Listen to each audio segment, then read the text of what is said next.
know that the 2 doses of the vaccine offer very limited protection, if any. The 3 doses with a booster, they offer reasonable protection against hospitalization and deaths. Against deaths, I think very good. And less protection against infection. New Zealand's Global Vaccine Data Network analyzed data from 99 million people who received COVID-19 vaccines across 8 countries. Their findings show the vaccines are responsible for a slight increase in neurological, blood and heart-related disorders.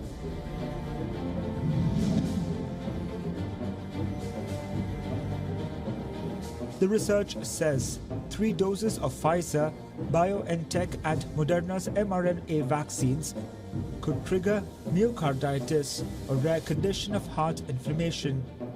A 3rd dose of AstraZeneca vaccine increased the risk of another heart condition, pericarditis, 6.9-fold. The 1st and 4th dose of Moderna increased the risk 1.7-fold and 2.6-fold respectively. Those who took the AstraZeneca shots had a greater risk of developing a rare neurological disorder, Guillain-Barré syndrome. They also had a 3.2 times increased risk of getting blood clots. The Moderna vaccine increased the risk 3.8 times of the neurological disorder, acute disseminated encephalomyelitis. For AstraZeneca's vaccine users, there was a 2.2-fold increased risk of the disorder. The study also warned of several other disorders that need further investigation.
Side effects for the Moderna vaccine sound concerning. We looked.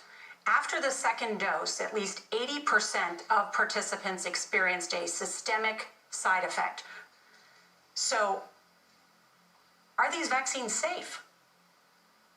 Well, the FDA, not being pressured, will look hard at that. The FDA is the gold standard of regulators, and their current guidance on this, if they stick with that, is very, very appropriate. And you know, the side effects were not super severe. That is, it didn't cause permanent health problems for the things there. Moderna did have to go with a fairly high dose, and so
recent report out of the UK about them adjusting completely their needs. This is really quite important. If you remember, that was the report that said there would be 500,000 deaths in the UK and 2.2 million deaths in the United States. They've adjusted that number in the UK to 20,000. So 500,000 to 20,000. We're looking into this in great detail to understand that adjustment. I knew these vaccines were not going to protect against infection, and I think we overplayed the vaccines, and it made people then worry that it's not going to protect against severe disease and hospitalization.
Would you get it?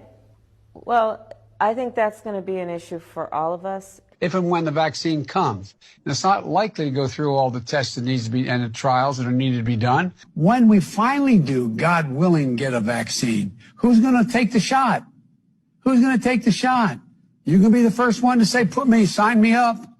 They now say it's okay. And the question of whether it's real when it's there, that requires enormous transparency. You got to make all of it available to other experts across the nation so they can look and see. So there's consensus, this is a safe vaccine. If the president announced tomorrow we have a vaccine, would you take it?